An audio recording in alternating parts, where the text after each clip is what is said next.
how you can fix Instagram not downloading from Microsoft Store. So here are few instructions. So see this video carefully.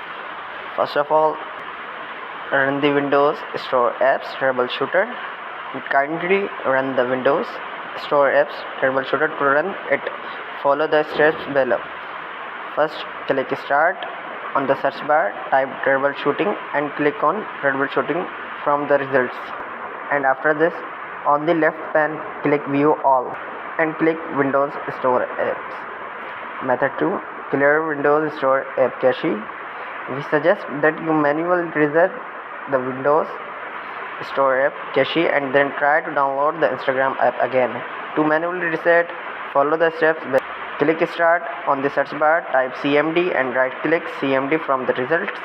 Click Run as administrator and type reset and press enter.